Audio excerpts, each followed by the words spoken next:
Han habido varias controversias, especulaciones, hipótesis, etcétera, etcétera, respecto al orden de las profecías. Y esta es la razón por la cual dentro del cristianismo escuchamos palabras como pretribulacionismo, posttribulacionismo, amilianismo, postmilianismo, etcétera, etcétera. ¿Qué quiero decir con esto? Bueno, cuando decimos pretribulacionismo, está dándonos a entender este término que antes de la tribulación va a venir el arrebatamiento de la iglesia.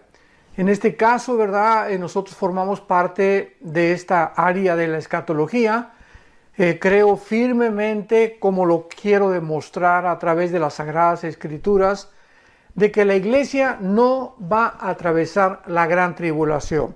Por eso se llama pre significa antes tribulacionismo, antes de la tribulación.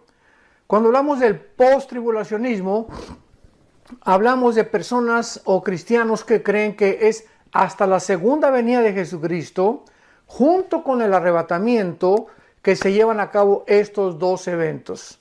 O sea, en la segunda venida de Jesucristo viene el arrebatamiento y al mismo tiempo Él desciende del cielo. Lo cual pues ya es muy, pero muy, muy difícil de sostener. Y luego tenemos el amilianismo, cristianos que creen que ya todas las profecías se cumplieron, que todo sucedió en el año 70 después de Cristo, que las profecías del Apocalipsis también ya se han cumplido, que la semana 70 de Daniel ya se ha cumplido.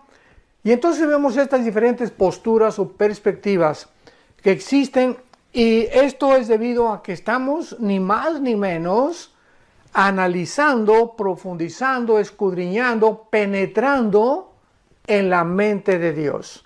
La Biblia es la mente de Dios revelada. Y claro que no creo que haya ni siquiera un 5 o un 10% que podamos encontrar de la mente de Dios, dada nuestra finitud y nuestra limitación intelectual y también de comprensión.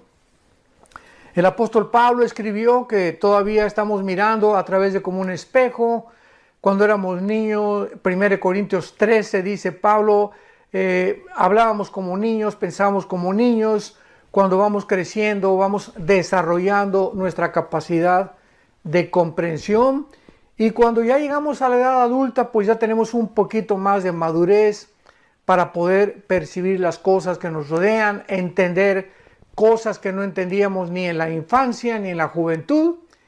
Y es exactamente igual con la vida cristiana.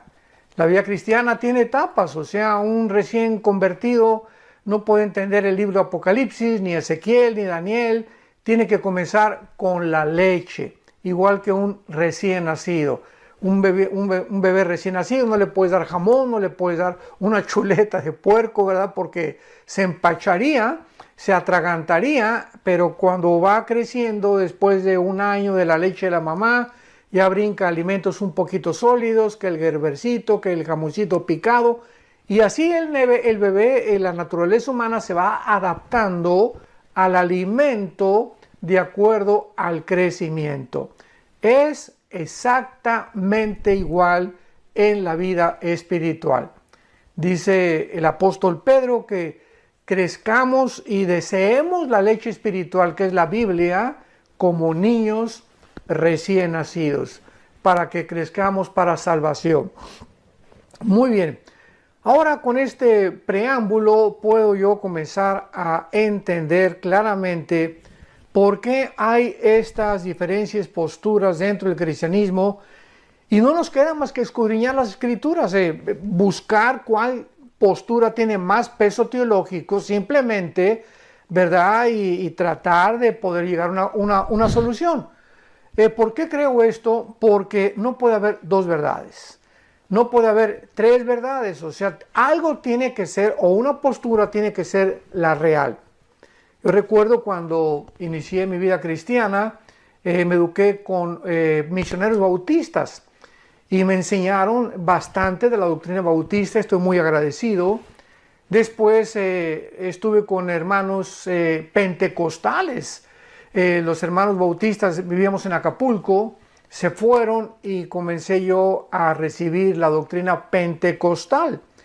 que todos desde luego somos hermanos en Cristo, ¿no? Pero la postura pentecostal tiene su perspectiva del bautismo del Espíritu Santo, de los dones espirituales, y después de los bautistas y los pentecostales, yo veo detrás de todo esto la mano de Dios. Para que yo pudiera ver el panorama de la mayor parte de las denominaciones, posturas de hermanos, y poder darme cuenta que yo tenía que llegar a un momento en el que tenía que decidir con cuál doctrina me iba a quedar, qué doctrina iba a enseñar, pero con convicción. Porque cuando predicamos la palabra, tiene que ser predicada con autoridad y con convicción. Y pues en tercer lugar estuve con los presbiterianos. Estudié la famosa teología de la Reforma, el calvinismo, el hipercalvinismo, la doctrina de la predestinación, de la depravación humana, la expiación limitada. Bueno, todo lo que enseña la famosa doctrina o teología de la Reforma.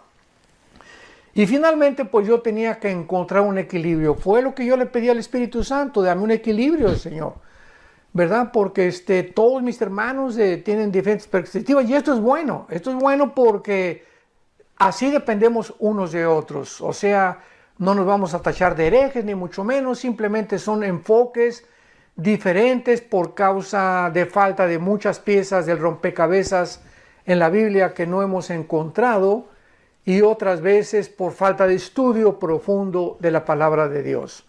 Así que pues yo anhelo, ¿verdad?, que todos ustedes que nos escuchan y que ven estos videos y están aprendiendo de la Biblia, tú juzgues por ti mismo, después de analizar las evidencias que podamos presentar, realmente cómo pueden tener cabida dentro de tu alma, dentro de tu entendimiento, para que puedas trazar bien la palabra de verdad.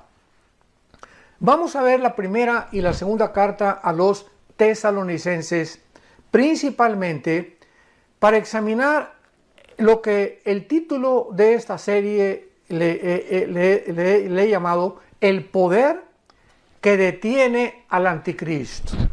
O sea, vamos a descubrir en estas dos cartas que el apóstol Pablo fue usado por Dios para una gran conversión de un gran número de residentes en la ciudad griega de Tesalónica.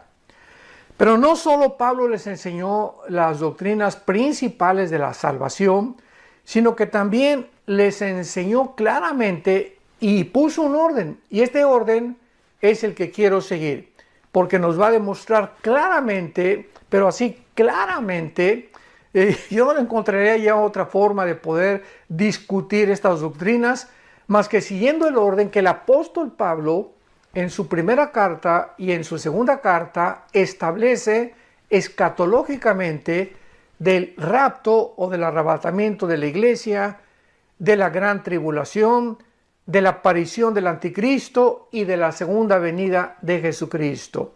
Entonces es importante ver esta cronología, porque nos lleva a una conclusión que es a la que particularmente yo he llegado y a la que pienso que muchos de ustedes también honestamente van a llegar.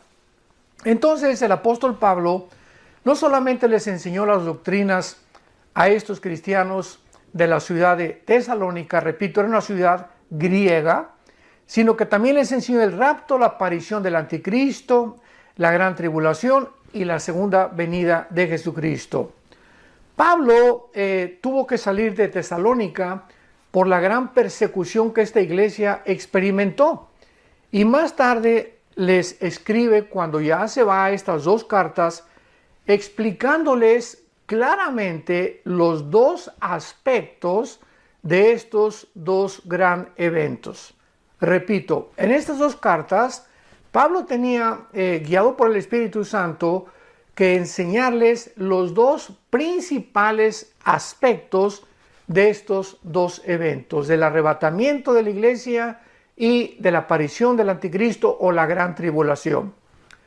Primero les menciona lo que se conoce como la manifestación gloriosa y la aparición maravillosa de Jesucristo nuestro Señor, cuando viene por nosotros, cuando viene Jesucristo en el aire y nos saca del mundo. Por eso se le llama arrebatamiento, o sea, harpazo en la palabra griega, que significa literalmente ser sacado súbitamente o ser arrebatado con fuerza, y del latín raptarus. Por eso son sinónimos, se puede usar rapto o se puede usar arrebatamiento. Y esto es no solamente una experiencia que tal vez seamos nosotros, esta generación que estamos viviendo, los que no vamos a experimentar lo que significa morir. O sea, esta doctrina del rapto, como lo vamos a ver, era un misterio. En el Antiguo Testamento no está. En los evangelios no la encontramos tampoco. Fue algo que Dios apartó de una forma soberana para enseñársela a un solo hombre. No se le enseñó a Juan, ni a Santiago, ni a Mateo, ni a Marcos, ni a Pedro, se le enseñó al apóstol Pablo. Esto nos muestra que Dios es soberano en cuanto a muchos secretos que Él tiene. Y Él puede enseñarle a Isaías cosas que no le enseñó a Malaquías, cosas que no le enseñó a Zacarías, cosas que no le enseñó a Sofonías, a todos los profetas menores y a los mayores del Antiguo Testamento, pero que cuando ponemos a todos estos profetas y todas estas revelaciones que Dios le dio tanto en el Antiguo Testamento como en el Nuevo Testamento a diferentes hombres, nos damos cuenta la consistencia de la verdad. O sea, ninguno de ellos se contradecía. Muchas cosas parecen que se contradecían, pero cuando las ponemos ya juntas, como dice el Salmo 119, la suma, la unión de tu palabra es la verdad. No podemos tomar una doctrina del Apocalipsis sin tener en cuenta el libro de Ezequiel y mucho menos el libro de Daniel y el libro de Zacarías. No podemos tomar los evangelios sin corroborar Mateo con Lucas, con Marcos, con Juan, etcétera, etcétera. Y aunque los cuatro evangelistas, Mateo, Marcos, Lucas y Juan, escriben de diferente forma, viendo de diferentes aspectos la vida y ministerio terrenal de Jesucristo, todos escriben cosas diferentes, pero muchas de ellas coinciden aun cuando usan un lenguaje diferente. Entonces el apóstol Pablo, en la primera carta a los Corintios, para inmediatamente aclarar este punto, en la primera carta a los Corintios, por favor abre tu Biblia, 1 Corintios capítulo 15, vamos a comenzar a entender esto desde la A hasta la Z. Eso sí, se los prometo que así lo vamos a hacer. En 1 Corintios 15, versículo 51, el apóstol Pablo nos dice lo siguiente: he aquí les digo un misterio, o sea, nos va a revelar Pablo a un secreto, y un misterio significa algo que no estaba revelado en el Antiguo Testamento, algo desconocido antes de él, que tampoco estaba revelado en los evangelios. Entonces, por eso Pablo comienza diciéndonos: les voy a dar a conocer un misterio, algo que estaba escondido, pero que ya no es escondido. Dios me lo reveló a mí. Lo escondió en el Antiguo Testamento, lo escondió en los evangelios, pero al Espíritu Santo le agradó revelármelo a mí. Muy bien. ¿Cuál es este secreto? ¿Cuál es este misterio que Pablo nos quiere revelar? Y dice a continuación que no todos vamos a morir. O sea, que no todos dormiremos, pero todos seremos transformados. Eso es una revelación que no existía en el Antiguo Testamento. En el Antiguo Testamento, Isaías, muchos profetas hablaron de la resurrección de los muertos, pero nadie sabía que iba a haber una generación, en este caso en el cuerpo de Cristo, que somos la iglesia, los cristianos, que no íbamos a morir. ¡Qué tremenda revelación! ¡Qué tremenda y maravillosa esperanza! Que va a haber un grupo de cristianos que no vamos a saber qué es morir. Me incluyo porque le pido a Dios que podamos tener ese privilegio, esta generación que estamos viviendo, que no seamos nosotros la generación de la cual está hablando Pablo, que de repente vamos a desaparecer y estaremos en un cerrar de ojos, en el aire, en la presencia del Hijo de Dios, de Jesucristo. Entonces dice Pablo, no todos vamos a dormir, pero todos seremos transformados. La palabra dormir no significa una existencia inconsciente. Esto es muy importante. La palabra dormir se refiere al cuerpo físico siempre en la Biblia. Dormir es el cuerpo, pero la Biblia nos habla claramente, sin ningún lugar a dudas, que en el momento de la muerte, como en Génesis 35, etcétera, etcétera, sale de nuestro cuerpo el alma y el espíritu. En el momento de la muerte, tu alma y tu espíritu, mi alma y mi espíritu, sale inmediatamente del cuerpo y nos vamos, ¿verdad?, a la presencia de Dios, o los que no son cristianos, su alma y su espíritu salen para bajar al Sheol, que en el Nuevo Testamento se tradujo Hades, que es una transliteración del hebreo al griego. La palabra Sheol en el Antiguo Testamento se usó para el lugar no de la tumba, porque claramente nos muestra el Antiguo Testamento que en el Sheol las gentes estaban conscientes, tenían una existencia consciente. Muere Abraham y le dice Dios, serás reunido con tus padres, serás reunido con tus parientes, o sea, dándonos a entender el Espíritu Santo que al morir había un lugar donde todos los muertos justos, ¿verdad?, iban al mismo lugar y estaban reunidos juntos, esperando desde luego la muerte de Cristo en la cruz, porque ya cuando muere Cristo en la cruz, Él baja y saca a todos del Hades, de los que se encontraban en el lado del paraíso o del seno de Abraham. De esto ya he hablado en otras conferencias. Y ahora desde Cristo a nuestros días, de Cristo a nuestros días, todos los cristianos que han muerto desde Pentecostés hasta nuestros días del año 2021 en que nos encontramos, ahorita estamos en el mes de abril, a finales del mes de abril, estoy compartiendo esta conferencia. Todos los cristianos, en el momento de la muerte, salimos inmediatamente de nuestro cuerpo y nos vamos con el Señor, inmediatamente. Pero, si tú no has muerto o yo no he muerto y el rapto viene tal vez acabando esta conferencia o mañana, un mes, no sabemos, un año, 2 años, no sabemos, si somos nosotros los que vamos a participar de esta maravillosa experiencia, de repente vamos a ser transformados.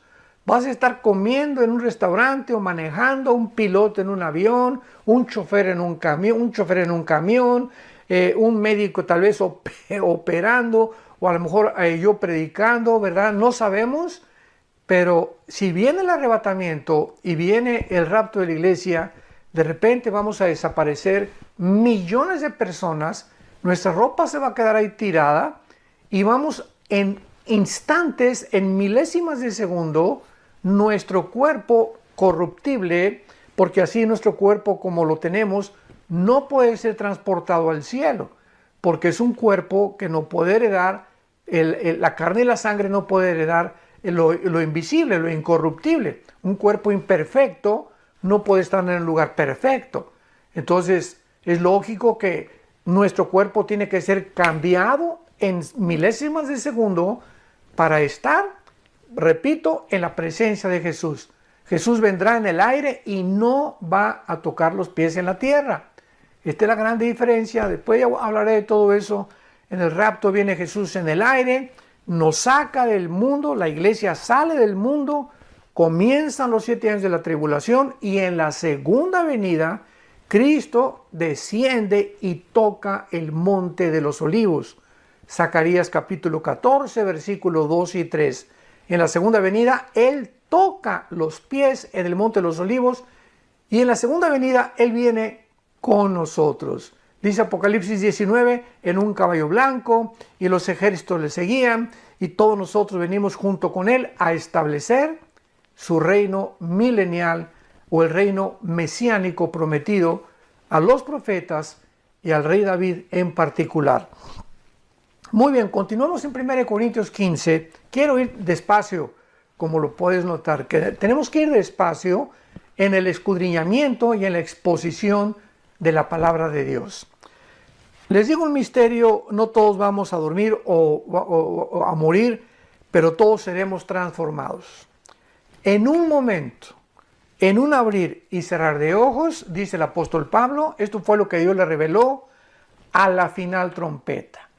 Porque se tocará la trompeta y los muertos en Cristo, o sea, si viene el rapto ahorita, para ir despacio, si viene el rapto ahorita, o mañana, o pasado, o la semana que entra, todos los que han muerto antes que nosotros, desde Pentecostés, porque esto es importante, en el rapto solamente nos vamos a ir todos los que formamos el cuerpo de Cristo. La Biblia le llama los que estamos en Cristo, porque cuando en Pentecostés vino el Espíritu Santo, el Espíritu Santo hizo algo que no había hecho jamás en la historia. Desciende el Espíritu Santo para hacer su morada, para convertirnos a nosotros, nuestro cuerpo convertirlo en el templo de Dios. Dice 1 Corintios 6, 19 y 20, que no sabéis que vuestro cuerpo, mi cuerpo, tu cuerpo es el templo donde Dios está viviendo. Esto es maravilloso.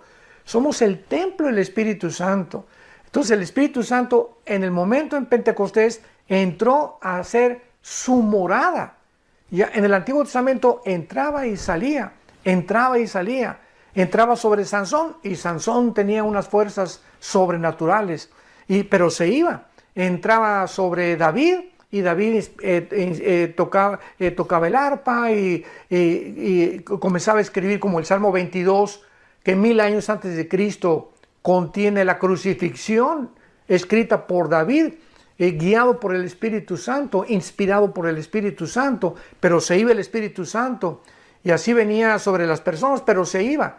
Pero desde Pentecostés, que fueron 50 días después, porque la palabra Pentecostés significa 50 en el griego, entonces 50 días después de que Cristo muere, el Espíritu Santo viene sobre un grupo de personas llamados los cristianos, o también se les llamaba los del camino. Y el Espíritu Santo ya muere en nosotros. El Espíritu Santo nos bautiza. Esto significa nos identifica, nos amalga, es un amalgamiento. El bautismo del Espíritu Santo no viene después de que te hayas convertido. El Espíritu Santo viene en el momento en el que tú te conviertes. Tú eres una nueva criatura, has nacido de nuevo, has sido bautizado por el Espíritu Santo. O sea, no hay tal cosa como que ya recibí a Cristo, pero estoy incompleto. Me falta algo. Espérame tantito. Dice Colosenses 2 que estamos completos en Cristo. No nos falta absolutamente nada. El momento que recibes a Cristo tienes todo. Lo único que nos falta es crecer en su gracia y en su conocimiento. Entonces el bautismo del Espíritu Santo es la operación 1 Corintios 12:13, en la cual todos somos unidos, amalgamados a formar parte de un solo cuerpo. Este cuerpo, dice Efesios 2, no existía. Esta entidad, este nuevo hombre, no existía ni en los evangelios ni en el Antiguo Testamento. Entonces es importantísimo para diferenciar la iglesia de Israel. Algún día vamos a profundizar en esto. Pero la iglesia y Israel son dos entidades completamente distintas. Entonces, en el momento en el que el Espíritu Santo vino en Pentecostés hasta nuestros días, se formó el cuerpo de Cristo llamado la iglesia. Y todos estos cristianos o todas estas personas, no importa su nacionalidad, que estamos fundidos, unidos con Cristo mística y misteriosamente, como dice Efesios capítulo 5, somos los que vamos a participar en la resurrección y en el arrebatamiento de la iglesia. Los santos desde Adán hasta la cruz van a resucitar hasta después, en la segunda venida de Cristo, a ellos les toca la resurrección. ¿Cómo lo sabemos? Hay tantas cosas, ¿verdad?, que explicar. Pero en 1 Corintios 15 claramente dice la Biblia en el versículo 22, porque así como en Adán todos mueren, también en Cristo todos serán vivificados. Pero fíjense lo que dice claramente, esto es importantísimo. Pero cada uno en su debido orden. O sea, hay un orden para la resurrección. Los primeros que van a resucitar, los que siguen, los terceros, etcétera, etcétera. Porque primero se le llama la resurrección de todos los justos y los últimos en resucitar. Apocalipsis 20 del 11 al 15 serán todos aquellos que rechazaron a Cristo y todos aquellos que se rebelaron habiendo tenido un pleno conocimiento de la palabra de Dios. Bueno, y Pablo dice aquí en nuestro pasaje, 1 Corintios 15, he aquí os digo un misterio, no todos dormiremos, todos vamos a ser cambiados inmediatamente, en un abrir y cerrar de ojos, a la final trompeta, los muertos serán resucitados, incorruptibles, y luego nosotros. Si Cristo viene, os repito, mañana, ahorita, una semana, todos los muertos antes que nosotros van a resucitar primero. Y ya que resuciten ellos, nos vamos nosotros, seremos transformados y en el aire seguimos y nos unimos junto con ellos para recibir al Señor Jesucristo en los cielos. Los muertos resucitarán con nuevos cuerpos y nosotros, como no morimos, vamos a ser transformados inmediatamente. No vamos a saber lo que es morir. No vamos a experimentar pasar por el túnel de la vida, o como el rey David le llamaba, el camino que seguimos todos los hombres. Así le llamaba David a la muerte, el camino de todos los hombres. Porque está establecido los hombres que muramos una sola vez. Y después de nuestra muerte no hay limbo, no hay purgatorio, no hay segunda oportunidad, no hay tercera oportunidad.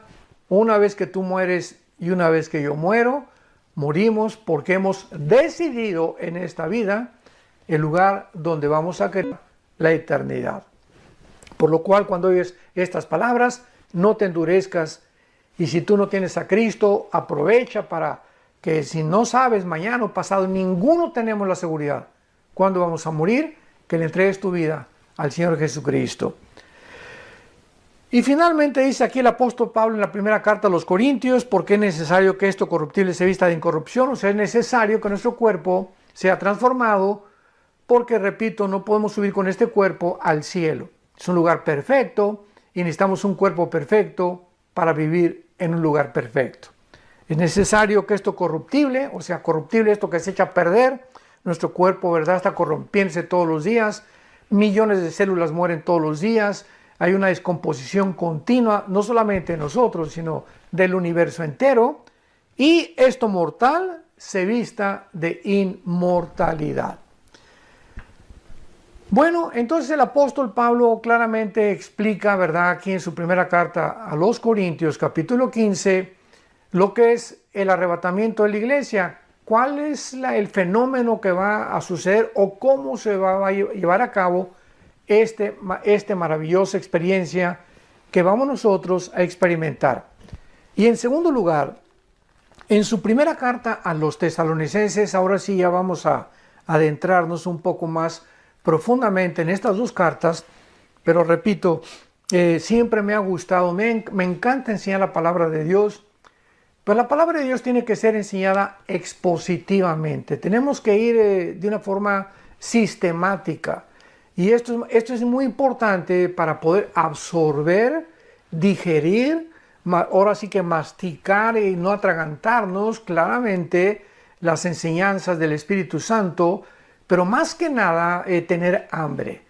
Si tú me escuchas y eres un cristiano que tienes hambre, que te apasiona oír, que quieres saber, etcétera, etcétera, y además que algún día te puede Dios llamar para que tú también enseñes esto a tus hijos, a tus padres, a tu novia, a tu novio, no sé, Dios te va a iluminar, porque necesitamos tener esa pasión de no solamente comer la palabra y enriquecer nuestro entendimiento y nuestro conocimiento de Dios, sino que Dios nos da para que nosotros demos. Nunca Dios nos da nada para que lo guardemos para nosotros. Dios le dijo a Abraham, te bendigo para que tú bendigas a los demás. Dios me da dinero para yo bendecir a los demás. Me dio Dios talentos para bendecir con mis talentos a los demás. Me da el don de la música, yo no lo tengo desde luego, para que tú con la música bendigas y sirvas a Dios. No hay nada. Dios te da casas, Dios te da propiedades, Dios te da todo para que no necesariamente que tengas que vender todo, pero simplemente, ¿verdad?, para que entiendas que somos administradores de la gracia de Dios. Como dice 1 Corintios capítulo 4 el apóstol Pablo. Somos administradores, nada más, nada de lo que tenemos, nada, cero de lo que tenemos es nuestro. Todo lo hemos recibido por gracia. Muy bien. Ahora en la primera carta a los Tesalonicenses, capítulo 4, versículo 13 en adelante, el apóstol Pablo, ya con mucho más detalle, ya explica más o menos el mecanismo de lo que es el arrebatamiento de la iglesia y demostrando claramente en el próximo capítulo, el capítulo 5 de su primera carta, la diferencia entre el arrebatamiento y el día del Señor. O sea, los 7 años de la tribulación que se definen con la palabra o con el término el día del Señor. Y 4 veces en el Nuevo Testamento se menciona esta frase, el día del Señor, y las 4 veces se refiere a los 7 años de la tribulación, al tiempo de la ira o al día de Jehová del Antiguo Testamento. Y Pablo dice así, Primera de Tesalonicenses capítulo 4, dice, por lo cual decimos esto en palabra del Señor. Es Cristo el que le enseñó esto al apóstol Pablo. Como lo vimos ya, fue una revelación dada a él. Por eso dice en palabra del Señor. No son palabras mías, son palabras del Señor, dice Pablo. Que nosotros, que vivimos, que habremos quedado hasta la venida del Señor, no precederemos a los que durmieron. Porque el Señor mismo con voz de mando, con voz de arcángel y con trompetas de Dios, descenderá del cielo. Cristo descenderá físicamente del cielo.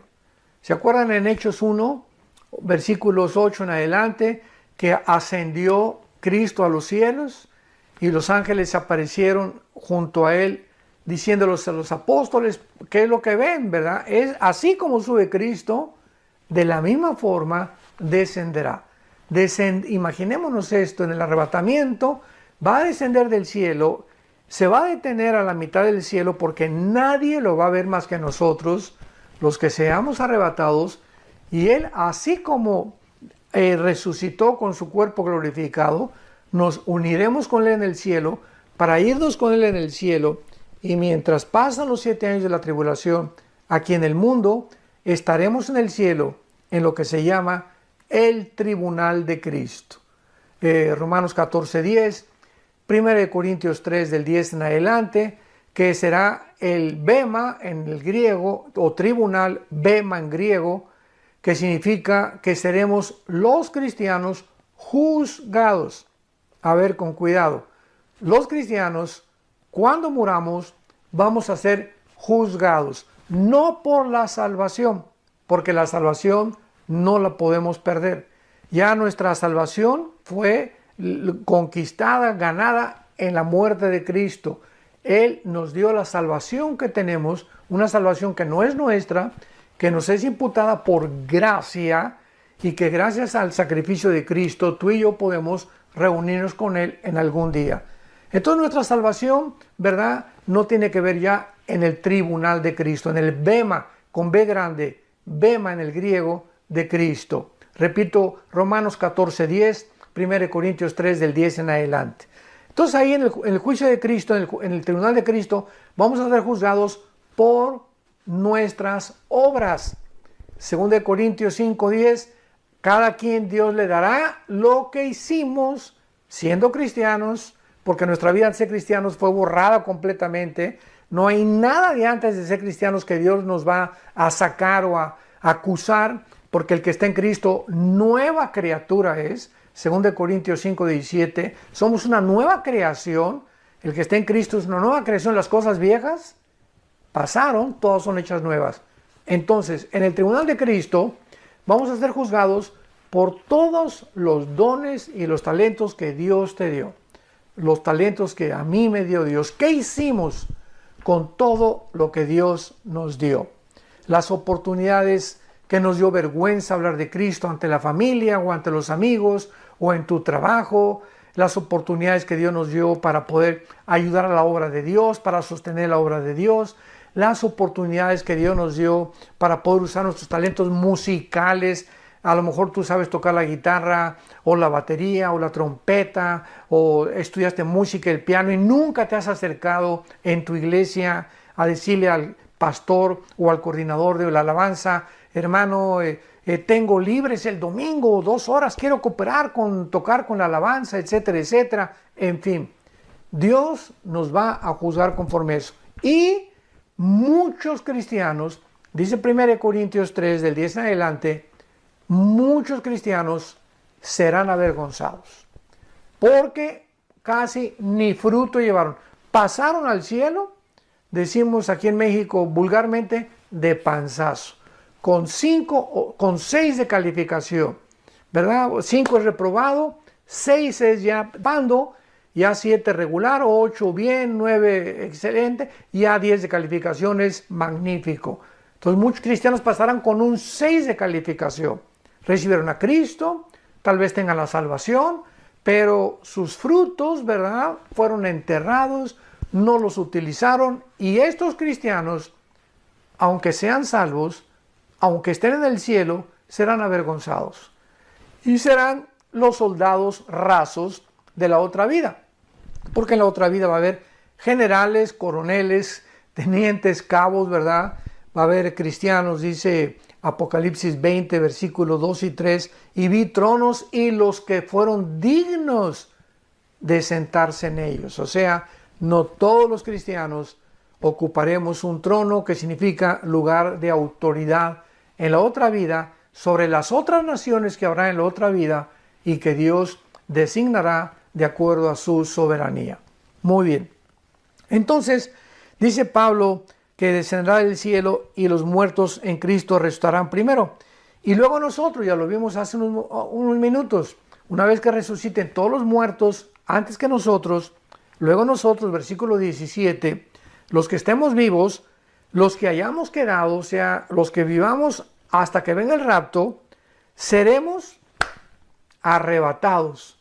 Arpazo, repito, el arpazo, escríbela. Es la palabra arpazo, tal como suena con A de Armando y con Z, arpazo, que significa seremos sacados, arrebatados, fuera del mundo, súbitamente, repentinamente, como lo vimos en Corintios, de una forma imperceptible, un parpadear de ojos, millones de personas desapareceremos de esta tierra. Y dice la Biblia a continuación, seremos arrebatados juntamente con ellos en las nubes para recibir al Señor en el aire. Qué grande diferencia, ¿verdad? Qué clara es la Biblia. El arrebatamiento no tiene que ver nada con la segunda venida. El arrebatamiento viene el Señor y nos saca a nosotros en el aire, no pone los pies en la tierra. Hasta la segunda venida desciende con nosotros, pasando después de los 7 años de la tribulación, y pone sus pies en el monte de los olivos, Zacarías 14, 2 y 3. Entonces son dos eventos completamente diferentes. ¿Por qué tenemos que mezclarlos? ¿Por qué tenemos que confundir al Espíritu Santo? Lo vamos a mostrar todavía con muchas más evidencias más adelante. Y fíjense lo que dice a continuación. Y así estaremos siempre con el Señor. Por lo tanto, dice Pablo, en vista de esta maravillosa revelación, aliéntense, confórtense unos a otros con estas palabras. O sea, los cristianos no estamos esperando al anticristo ni la gran tribulación. Oye, si yo supiera que voy a pasar a la gran tribulación, pues realmente no me dejaría dormir, ¿verdad? ¿Y qué va a pasar? Y con mis hijos, y no vamos a comer, y vamos a ser, etcétera, etcétera, perseguidos. Y no es esta esperanza la que la Biblia nos da. La Biblia nos da una esperanza gloriosa, maravillosa, la manifestación y aparición gloriosa de Jesucristo, dice Tito capítulo 2, versículo 10, de Jesucristo en el aire para llevarnos con Él. Y este es el aliento que tenemos, que ya nos vamos. Ya no sabemos, pero ya se oye la voz del novio en el aire. Ya los cascos del Apocalipsis se escuchan en el cielo. Ya nos encontramos en la orillita.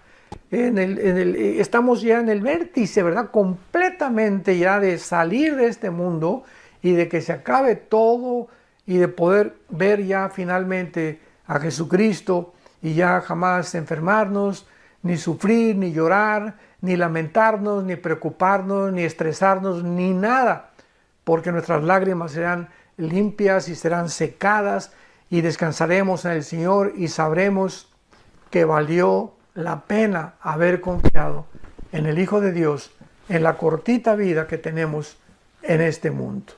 Muy bien. Y para terminar, el capítulo 5 de Tesalonicenses, que podremos ya ver con muchísima más calma en la próxima conferencia. Vamos a ver en el capítulo 5 de la primera carta de los Tesalonicenses. Simplemente les hago un breve bosquejo. Dice Pablo: pero acerca de los tiempos, o sea, ya nos habló del rapto. Sigamos este orden, recordemos. Ahora dice Pablo: acerca de los tiempos y de las ocasiones, no tienen, hermano, necesidad que yo les escriba, o sea, no tiene necesidad que yo les diga el orden de los tiempos. Los tesalonicenses, de alguna manera, ya estaban conscientes de qué forma esto iba a suceder, pero seguían confundidos. Así como nosotros. Tenemos la Biblia aquí delante de nosotros. Las cartas de Pablo, ya está completa la Biblia, y en el mundo cristiano sigue la confusión. ¿Qué si el cristiano va a ir al rapto? Otros hasta se han atrevido a negar que existe el rapto. Otros que vamos a pasar la tribulación, otros que al final de la tribulación, otros que después del milenio, otros que no va a existir el milenio. Es increíble que no hemos cambiado después de 2000 años. La misma confusión que tenían la iglesia de Tesalónica y los corintios la tenemos nosotros en el siglo XXI. Y todo esto porque no escudriñamos las escrituras como debe ser. Es todo. Porque Dios no nos ha dado un espíritu de confusión. Dios no es un Dios de confusión, le dijo a los corintios. Dios es un Dios de orden. En todo hay un orden en lo que hace Dios.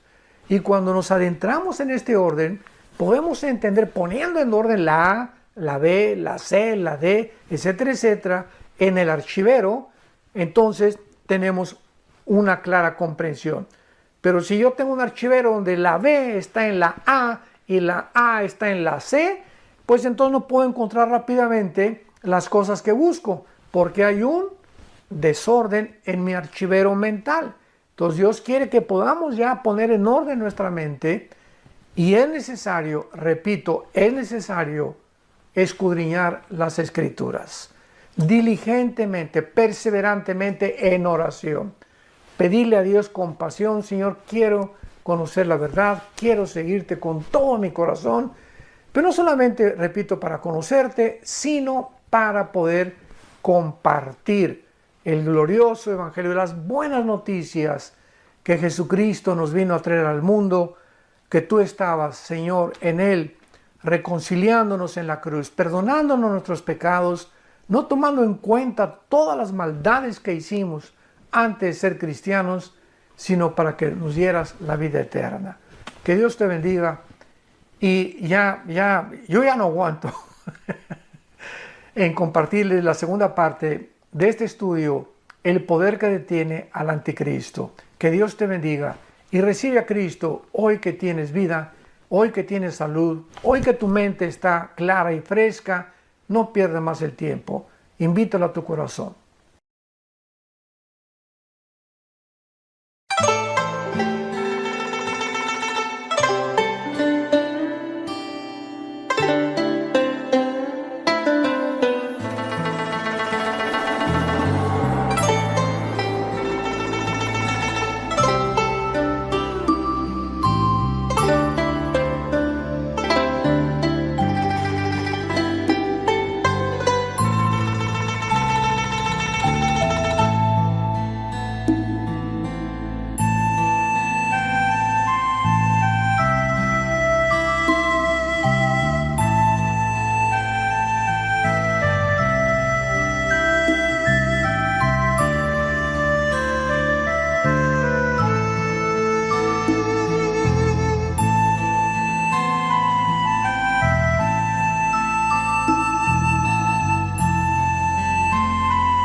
es el carácter de la ira de Dios.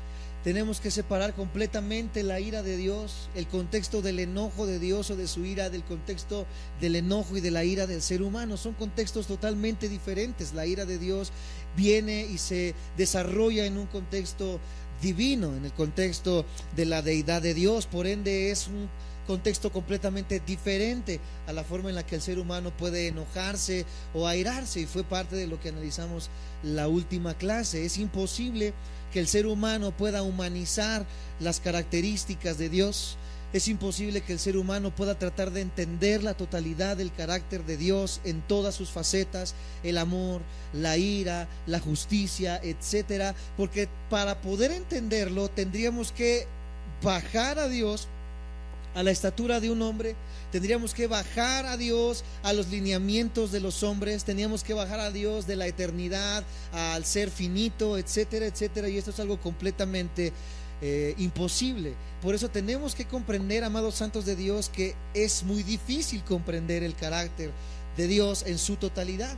Hablando acerca de temas como la Trinidad, hablando acerca de temas como los que estamos viviendo ahorita, es imposible, son misterios que al día de hoy conocemos algunas ciertas porciones de estas verdades, pero no la totalidad, porque no podemos reducir concretamente todo lo que Dios es y representa al tamaño de un ser humano. Si lo hiciéramos así, Él dejaría de ser Dios. Por ende, amados hermanos, no debemos frustrarnos al tratar de entender todas las características de Dios, cómo es Dios, cómo se desenvuelve Dios, cómo se desempeña Dios, amados hermanos, porque es imposible que el ser humano lo pueda comprender. Uno de los ejemplos que siempre ponemos es que es imposible poder tratar de pasar 1.000.000 de watts en la cabecita de un watts que nosotros tenemos y poseemos. Por eso, amados hermanos, tenemos que dejar de frustrarnos en estos temas y comprender que el ser de Dios es algo completamente que se va de nuestras manos como seres humanos. Una vez entendiendo esto, que Dios y su carácter se desempeña en una manera diferente, podemos comenzar a sentar la base entonces de cómo es este carácter de Dios. La ira de Dios no es como el enojo humano, que siempre está manchado. ¿Por qué crees? Por el pecado. Algo que distorsiona completamente el carácter y la imagen de la ira en el ser humano es el pecado, como en todas las cosas y como en todas las áreas, amados hermanos. El pecado es lo que vino a manchar, el pecado es lo que vino a ensuciar, el pecado es lo que vino a minar, amados hermanos, el carácter y la imagen de Dios en nuestras vidas. Por eso es muy imposible el que podamos comparar mi ira con la ira de Dios, mi enojo con el enojo de Dios, porque el pecado que hay en mi vida distorsiona completamente esta imagen de Dios. La ira de Dios siempre es completamente justa, y eso tenemos que dejarlo bien en claro, y te pido que repitas conmigo: la ira de Dios siempre, di conmigo, siempre es completamente justa. Nunca la ira de Dios va a ser injusta. Algunas personas dirán: es que siento que lo que estoy pasando es una prueba muy difícil y quizás sea parte de la ira de Dios, pero creo que no la merezco. Esto es una mentira, amados hermanos. Todos los que van a pasar o han pasado por el juicio de la ira de Dios han pasado por una ira completamente justa. Hay veces que tú como papá, los que tienen hijos más grandes, quizás de 15, 16 años, se han enojado con sus hijos por algo que han hecho, los han corregido, quizás como la Biblia lo demanda, con vara o como sea, pero en ese enojo y en esa ira manchado por el pecado, nosotros corremos el riesgo de pasarnos de los lineamientos y vernos manchados. ¿Por qué? Por los sentimientos. Nosotros nos enojamos y nos airamos, pero como decimos comúnmente, nos salimos de nuestras casillas. Perdemos completamente el control de la ira, y ese juicio que nosotros traeríamos al hijo se convierte en algo que es injusto en algún momento. ¿Por qué? Porque nuestros sentimientos salen a flote, nuestro carácter sale a flote manchado por el pecado, convirtiéndose en algo de justo a injusto. La ira de Dios no funciona así. La ira de Dios siempre es justa. Una vez más, di conmigo: siempre es justa. Como dijo el escritor puritano Thomas Watson, escribió de esta manera: ¿cómo puede Dios ser infinitamente santo? Veamos cuán diferente es Dios frente al pecado. Nos sorprende entonces que Dios aborrezca el pecado siendo algo tan distinto a Él. tan contrario a Él, porque es algo que atenta contra su santidad. Si hay algo que Dios es que Él es santo. Di conmigo, Dios es santo. Y no solamente es santo, sino que la palabra de Dios nos dice que la única cualidad elevada a la tercera potencia de Dios es su santidad. Él es 3 veces ¿qué? Por ende, amados santos de Dios, un Dios santo es un Dios que no puede tener compaginación con la injusticia. Dios es santo y no puede tener compaginación con el desenfreno de sus cualidades, amados santos de Dios. Su ira por su santidad siempre va a ser justa. Si me siguen, me dicen amén. Es, amados santos de Dios, necio y además no bíblico tratar de medir a Dios con estándares humanos. La Biblia no nos da tiempo, no nos da espacio, no nos deja ninguna cabida a que nosotros tratemos de medir a Dios con estándares humanos, y es lo que el ateísmo ha tratado de hacer. Siempre dicen los ateos, es que si yo fuera Dios no existiría el mal, si yo fuera Dios no existiría el sufrimiento, si yo fuera Dios nadie moriría, nadie se enfermaría, si yo fuera Dios haría las cosas mejor. Es imposible, es antibíblico, es herético el tratar de decir y resumir a Dios con estándares humanos. El yo haría las cosas mejor, esto es algo completamente imposible, porque Dios no se mueve en los mismos estándares humanos en los que nosotros nos movemos y nos desempeñamos. ¿Me siguen ahí? Me dicen amén. Entonces sería antibíblico poder decir que Dios se reduce a estándares humanos y tratar yo de asemejar el carácter de Dios y su ira con métodos o medidas humanas. El enojo de Dios no es como una rabia caprichosa. El enojo de Dios no es como una rabia irracional, que es la única respuesta coherente a un Dios completamente santo hacia la maldad. Dios no podría ser santo sin estar enojado contra el pecado. Dios no podría ser santo sin estar airado en contra del mal, amados santos de Dios. Si Dios estuviera compaginado con el mal, si Dios perdonara de una manera deliberada, por así decirlo, si Dios fuera lisonjero, esta es la palabra, con el pecado, amados hermanos, sería un Dios amoral. Mucho más, sería un Dios monstruoso si Dios fuera un Dios que no castigara el pecado, siendo un Dios 3 veces santo. La santidad perfecta no puede tolerar la falta de santidad. Una vez más lo vuelvo a repetir, la santidad perfecta no puede tolerar la falta de santidad en el ser humano, en aquel que se ha dicho nacido de nuevo. Una persona que ha dicho que ha nacido de nuevo pero no está buscando cada día ser más santo, es una persona que no ha entendido el carácter de la justicia de Dios y por ende es propicio a esta ira de parte de Dios, porque un Dios santo no puede ver el pecado delante de él. Un Dios santo es un Dios que está airado en contra del pecado y que castiga y que hace juicio en contra del pecado. Algo triste que al día de hoy hemos visto, amados santos de Dios, es que la gente hoy en día predica un evangelio solamente de amor, solamente de paz, un evangelio en el cual dice todo se vale en la iglesia, un evangelio en el cual dice todo se vale entre las personas, no importa lo que hayas hecho, no importa lo que haya pasado. Dios es un Dios de amor que puede perdonarte las veces que tú caigas, y parece ser que es 100% bíblico, pero cuando lo divorciamos de la ira y del juicio de Dios, esto se convierte en una herejía, porque una herejía es una verdad inflada. Y cuando yo solamente inflo el amor de Dios, pero no lo compagino de una manera analógica también con la ira de Dios y con el juicio de Dios en contra del pecado, he desvirtuado el carácter de Dios. Dios es un Dios completamente amor, pero también es un Dios que se ira en contra del pecado. ¿Me siguen? Me dicen amén. Entonces, como cristianos debemos entender que en nuestro estudio debemos de hacer un balance en todas las cualidades de Dios, porque Dios es, amados santos de Dios, completamente perfecto en todas sus cualidades. Nuevamente, Él está enojado en contra del pecado porque es un Dios santo. Di conmigo, Dios es un Dios santo y no tolera el pecado. Ciertamente este es el ABC del cristianismo. El cristiano que ha venido a los pies de Cristo, valga la redundancia, tiene que entender esta verdad. Dios es un Dios que vive airado en contra del pecado. Cuando el cristiano entiende que Dios es un Dios que vive airado en contra del pecado, va a comprender el precio tan grande que se pagó en la cruz del Calvario por mis pecados.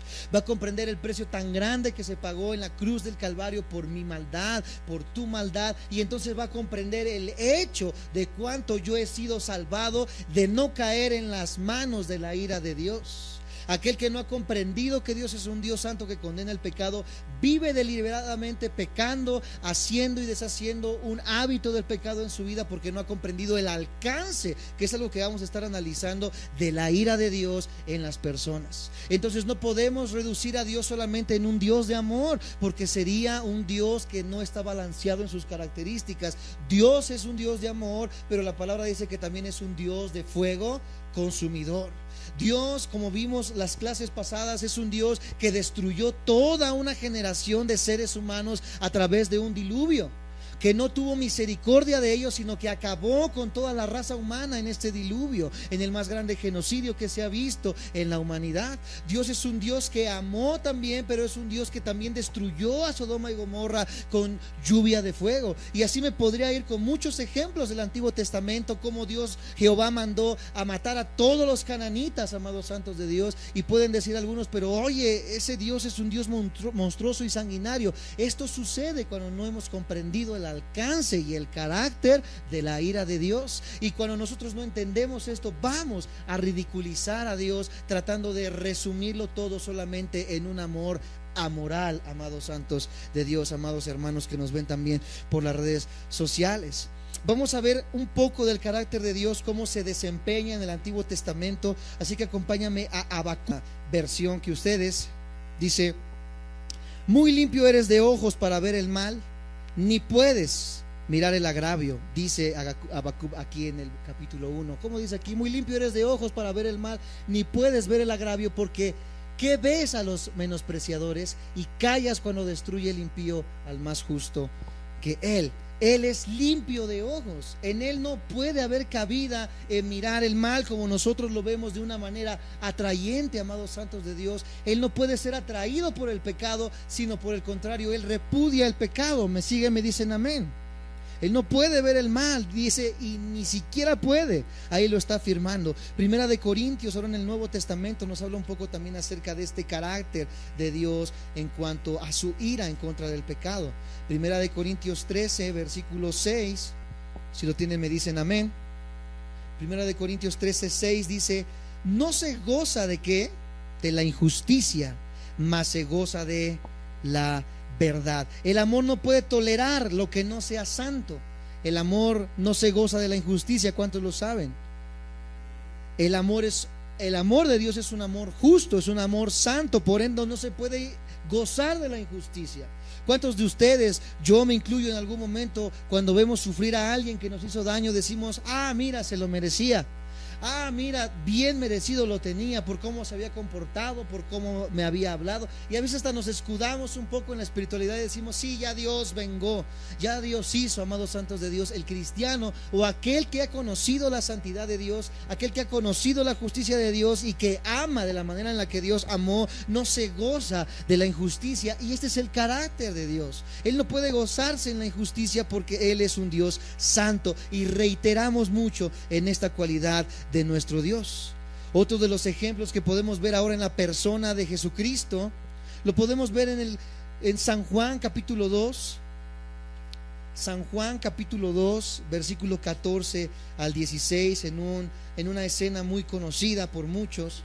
San Juan capítulo 2, versículo 14 al 16. Lo tienen, me dicen amén.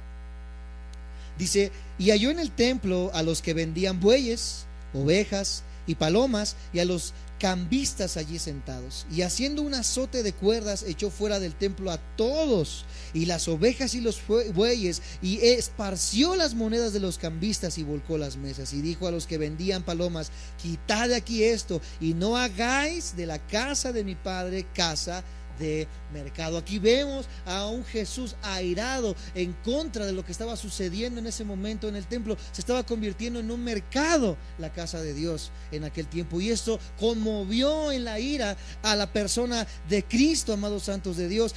Lo mismo pasó ahí mismo en el capítulo 21, San Juan capítulo 21. Por segunda vez Jesús vuelve a sacar de esta manera airada a estas personas.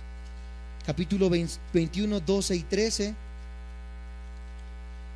Lo tienen, me dicen amén. Dice de esta manera: les dijo Jesús, venid, comed. Y ninguno de los discípulos se atrevía a preguntarle, ¿tú quién eres?, sabiendo que era el Señor. Vino pues Jesús y tomó el pan y les dio, y asimismo del pescado. Creo que yo me equivoqué en mi verso. ¿Sí? No, yo sí está bien, lo estamos leyendo bien, pero no es la cita que yo quería poner. Bueno, en este pasaje que acabamos de leer, cuando Cristo estaba en el templo, podemos ver a un Cristo enfurecido. Podemos ver a un Cristo que estaba viendo cómo estaba siendo deshonrada de una manera tan flagrante, amados santos de Dios, la casa del Padre. Al hablar en representación de los pecadores que habitaban en Jerusalén, Jeremías también reconoció lo justo del castigo de Dios. Lamentaciones 1:18, espero ahora sí haberlo escrito bien. Lamentaciones capítulo 1 versículo 18. Cuando lo tengan me dicen amén. Lo tenemos arriba. Dice: Jehová es justo. ¿Cuántos saben que Jehová es justo? Yo contra su palabra me rebelé. Aquí el profeta está diciendo: yo mismo me rebelé, lo estaba aceptando. Oíd ahora, pueblos todos, y ved mi dolor. Mis vírgenes y mis jóvenes fueron llevados ¿en qué? Él estaba aceptando la ira y el castigo por la ira de Dios, y estaba sabiendo que esta ira de Dios en su vida no era injusta. ¿Cómo lo reconoce él? Como algo ¿qué? Como algo justo. Al confesar delante de Josué que había guardado para sí parte del botín, también en Josué capítulo 7, acompáñenme por favor. Josué capítulo 7,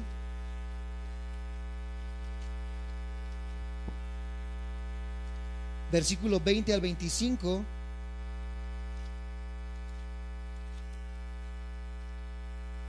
Dice de esta manera Josué 7, 20 al 25. Y Acán respondió Josué diciendo: verdaderamente yo he pecado contra Jehová, el Dios de Israel, y así he hecho.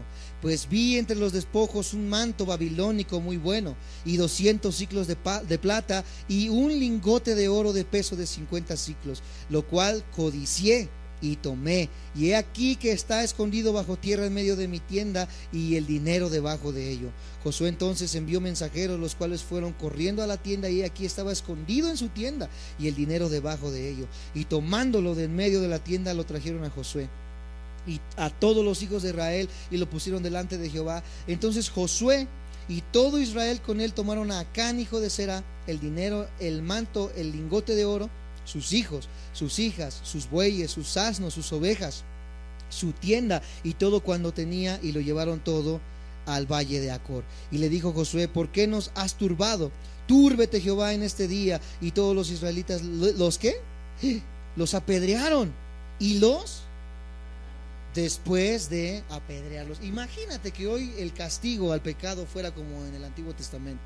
Ya todos estuviéramos bien quemaditos, bien apedreados por la severidad en la que antes se castigaba el pecado, amados santos de Dios. Y vemos cómo con esta ira de Dios Él permite que el pueblo tome cartas en el asunto, al grado de hacer la pena de muerte, la pena capital, el matar, amados santos de Dios, a causa del pecado. Y es un tema muy interesante que algún día me gustaría tomar, si es lícito hoy en día la pena de muerte, que el cristiano pueda apoyar este tipo de cosas. Y vemos cómo en el Antiguo Testamento se ve, amados santos de Dios, cómo pueden o cómo se manifestaba la ira de Dios en este aspecto.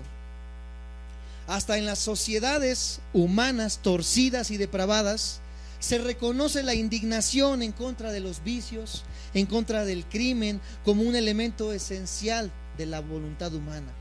Incluso las instituciones humanas se dan cuenta, aún siendo instituciones que tienen un carácter quebrado, un carácter caído, ellos aún velan por la justicia. Cuanto más un Dios santo y un Dios justo va a velar por la justicia y va a repudiar el pecado, amados santos de Dios. El notorio exegeta griego Richard Trench dijo: no hay síntoma más seguro y deplorable de una condición moral completamente degradada que perder la capacidad de enojarse con el pecado y con los pecadores. Cuando comenzamos a declinar en la forma moral en la que nos desempeñamos, cuando comenzamos a dejar de sentir enojo por el pecado. Cuando una persona comienza a desensibilizarse por el pecado, cuando una persona comienza a desensibilizarse de la santidad de Dios, comienza a corromperse su vida y comienza a vivir una vida apartada de Dios, y una vida apartada de los lineamientos de Dios solamente sí o sí puede acarrear la ira de Dios a su vida. ¿Por qué? Porque Dios es un Dios santo y un Dios justo que está airado en contra del pecado. Que vemos esta semana en Argentina, un debate tan grande entre que si se podría abortar, no se podría abortar. Hoy en día vemos como Argentina ha declinado completamente su moralidad y ha aceptado el aborto por 4 votos. Solamente 4 votos aceptaron que el aborto es legal y que un feto no es un bebé ni es una vida, amados santos de Dios, cuando la Biblia desde el comienzo nos dice que ya es una vida el hecho de que el embrión esté ya formado en el organismo. ¿Cuándo pasa esto? Cuando las vidas comienzan a quitar la moral de su vida. Por eso, como cristianos, reiterando y hablando un poco acerca de la política, viendo un poco acerca de la justicia de Dios, el cristiano debe de ver los intereses justos y morales de la palabra de Dios antes de emitir un voto. Siempre les recuerdo y les digo: tú analiza el carácter de la persona que está delante para poder ir a votar, que está en las papeletas. ¿Qué piensa esta persona? Si la persona está apoyando que el pueblo diga sí al aborto, sí al matrimonio homosexual, sí a drogas de la marihuana, etcétera, etcétera. Cuando una persona que dice ser político y que quiere que el pueblo acepte todo este tipo de cosas, es un líder que se ha desmoralizado y por ende, amados santos de Dios, es una persona injusta. Y como cristianos tenemos que tener mucho cuidado por quién emitimos un voto, porque si estamos apoyando este tipo de cosas, no importa que se prometa que el pueblo va a salir adelante, que va a haber más recursos, que va a haber más oportunidades, que va a haber más trabajo, etcétera, etcétera. Por muy buenas que sean las propuestas, si un hombre se ha corrompido en la moralidad, el juicio de Dios va a venir a esa nación, amados hermanos, y a todos aquellos que apoyen este tipo de pensamientos. Algunos me dicen: tú, entonces, ¿por quién me dices por quién votar? Yo no puedo decirte por quién votar. Tú analiza en tu mente, analiza en tu corazón, a la luz de la palabra de Dios, quién es la persona que, aunque no cristiana, defiende los valores morales y bíblicos, amados santos de Dios. Me siguen, me dicen amén. Nuevamente voy a decir lo que dice Richard Trench: no hay síntoma más seguro y deplorable de una condición moral completamente degradada que perder la capacidad de enojarse con el pecado y con los pecadores. Este es el carácter de la ira de Dios. Ahora, amados santos de Dios, el tiempo de la ira de Dios. Acompáñame a estudiar ahora el tiempo de la ira de Dios. ¿Cómo que el tiempo, Isaí? Volvamos a Romanos. Qué precioso estudio estamos tomando acerca de Romanos, ¿eh? Nos estamos echando un corte miñón ahorita. Romanos 1, versículo 18 nuevamente dice: porque la ira de Dios se revela. Subráyalo ahí en tu libreta. Ahí está hablando de un tiempo. Se revela. La pregunta es: ¿cuándo? Se revela. ¿Cómo? Se revela. ¿De qué forma? Estamos desmenuzando con lupa este pasaje 18. Llevamos más de 4 sesiones con la ira de Dios en un solo versículo. Se revela. Estamos hablando del tiempo de la ira de Dios. El tiempo oportuno de la ira de Dios puede verse en el hecho de que se revela. O con una traducción más precisa, si nos vamos al original griego, dice: es constantemente revelada. Di conmigo: es constantemente revelada. ¿Qué es algo que es constante? que es todo el tiempo. Y si es todo el tiempo, podemos ver revelado en el tiempo del Antiguo Testamento, lo podemos ver revelado en el Nuevo Testamento, lo podemos ver revelado en nuestro presente y lo podemos ver revelado en el futuro. La ira de Dios se revela constantemente en todos los tiempos. ¿Cuál es el tiempo de la ira de Dios? Todo el tiempo se revela la ira de Dios. La palabra para revelar es la palabra apocalupt, de la palabra donde viene apocalipsis. Y apocalupt significa revelar.